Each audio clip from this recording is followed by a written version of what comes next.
ओंकारेश्वर में सिंहस्थ 2028 एवं ओंकार लोक निर्माण के चलते जारी अतिक्रमण को रोकने के लिए बड़ी संख्या में क्षेत्रवासी कलेक्टर कार्यालय, सांसद, विधायक, कलेक्टर को दिया ज्ञापन। तीर्थ नगरी ओंकारेश्वर में सिंहस्थ 2028 की तैयारियों और मास्टर प्लान 2031 को लेकर नगर में पारदर्शिता बनाए रखने की मांग उठने लगी है। भाजपा नगर अध्यक्ष संतोष वर्मा ने कलेक्टर के नाम ज्ञापन सौंपकर सिंहस्थ 2028 की कार्य योजना एवं मास्टर प्लान 2031 से जुड़ी सभी प्रस्तावित विकास योजनाओं की जानकारी आम जनता के समक्ष सार्वजनिक करने की मांग की। ज्ञापन में बताया कि आगामी सिंहस्थ 2028 को ध्यान में रखते हुए ओंकारेश्वर में कई महत्वपूर्ण विकास कार्य प्रभावित है, जिनका सीधा असर नगरवासियों, व्यापारियों और स्थानीय परिवारों पर पड़ेगा।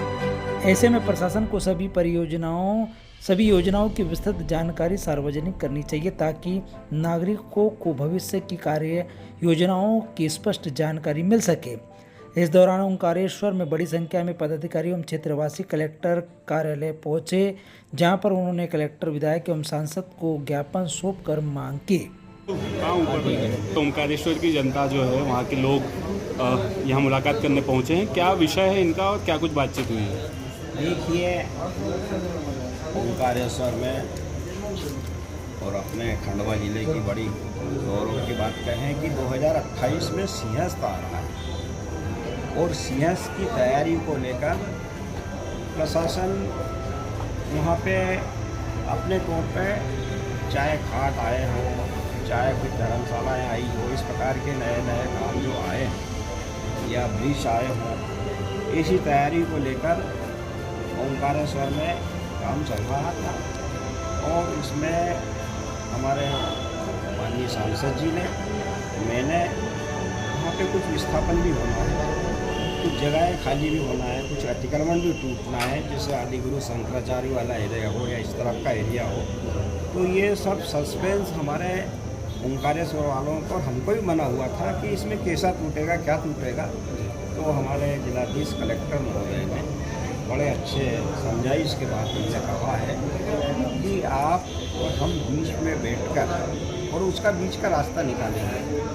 तो उन्होंने एक सुझाव दिया, हमारा सुझाव पहले से भी था, हमारे स्थानीय लोगों का भी, मगर स्थिति ऐसी बनी तो उसमें सुझाव ये आया कि 15 वार्ड हैं, 15 ही वार्डों से एक एक व्यक्ति की एक समिति बने, और जो समिति जब बनेगी वो समिति और प्रशासन बैठकर आपस में तय करेगा कि अगर विस्थापन अगर हो रहा है तो कितने लोगों का हो रहा है और काय के लिए हो रहा है, और अगर हो भी रहा है तो उनको कहाँ विस्थापन करेंगे, कहाँ दुकान मिलेगी।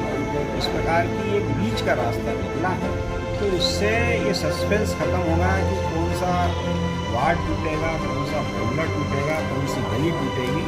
प्रशासन और हमारी समिति बैठकर आपस में तय करें और कहाँ क्या विकास करना है, उसका भी मैप पुनः तैयार किया जाएगा। इस प्रकार के लिए आज हमारे ओंकारेश्वर वाले आए थे जी, और प्रशासन सांसद जी ने हम सब लोग मिलकर चर्चा की है। तो उस चर्चा के माध्यम से उसी नतीजे पर जाएंगे जो हमारे ओंकारेश्वर वाले कहेंगे, और प्रशासन की सुलभ व्यवस्था किस मांग को लेकर आए हैं? क्या कुछ बातचीत हुई? क्या चीज़ों का क्या कुछ है?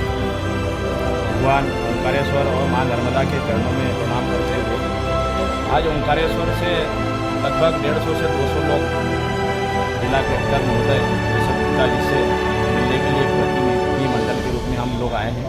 माननीय सांसद जी और विधायक जी के माध्यम से हमने अपनी जो मांगे हैं, जो सुझाव है अमलेश्वर लोक को लेकर, वो हमने रखे हैं। माननीय जिलाधीश महोदय ने हमें आश्वस्त किया है कि जो नए जो 2 ब्रिज बनाए जा रहे हैं उनकी अगर गैप 25 मीटर से 100 मीटर या 200 मीटर जो भी हो सकती है, हम करने का प्रयास करेंगे। दूसरा, जो अभी अतिक्रमण की मुहिम जो चल रही है, जिसमें लगभग 62 से 63 मकान तोड़े जा चुके हैं, उनको हमारी मांग है कि 30 बाय 40 का एक भूखंड दिया जाए, उनको आवास योजना में शामिल किया जाए, एवं मूलभूत सुविधा जो भी बिजली, पानी इत्यादि की होती है उनको वहाँ पर मुहैया कराई जाए। तब तक के लिए अतिक्रमण की मुहिम नहीं चलाई जाए, क्योंकि सामने बारिश का मौसम है, इतने लोगों को अगर मकान तोड़कर रोड पे लाएंगे तो वो कहाँ जाएंगे। तब तक के लिए रोक लगाने का आग्रह किया उनसे। हमको आश्वस्त किया है कि अभी यह मुहिम नहीं चलाई जाएगी। तीसरा हमारा यह है कि ममलेश्वर लोक को लेकर वहाँ पर मार्गों का चौड़ीकरण और घाटों का निर्माण और अन्य भी विकास निर्माण के कार्य किए जा रहे हैं। उन सभी पर हमारी चर्चा हुई। उन्होंने आश्वस्त किया है कि आप 11 लोगों की 15 लोगों की एक समिति बनाओ और आप उनके माध्यम से अपने सुझाव दो, जो भी उसमें हो सकता है हम कम करेंगे। आश्वस्त ऐसा किया है। ओंकारेश्वर में बहुत सारी दूसरी समस्याएं भी हैं। वहाँ पे पूर्व में 19 दुकानें तोड़ दी गई थी। लगभग उनको 4.5 से 5 साल होने में है। जिला प्रशासन ने हर बार यही कहा है कि उनको 19 दुकानें यथास्थिति उसी स्थान पर बनाकर दी जाएगी, परंतु आज तक उनकी सुनवाई नहीं हुई है। वे यथावत रोड पर अपना व्यवसाय रोजगार कर रहे हैं। चौथा यह है कि नावों के संबंध में भी कुछ समस्याएं लगातार चलती रहती है, उनकी भी मांगे हैं और भी बहुत सारी अन्य मांगे भी हम लेकर आए थे।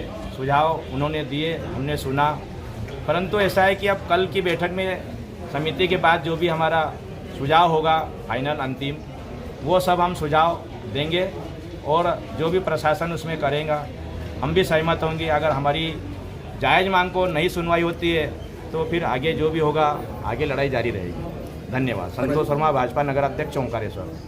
मांग रही हो, क्या कुछ कहेंगे? देखिए, ओंकारेश्वर में क्योंकि सिंहस्थ को ध्यान में रखते हुए बहुत सारे डेवलपमेंट ओंकारेश्वर में होना है और वो डेवलपमेंट को ध्यान में रखते हुए कुछ लोग उससे प्रभावित भी होंगे, लेकिन जो प्रभावित होंगे उन प्रभावित लोगों को वो सारी सुविधाएं भी दी जाएगी।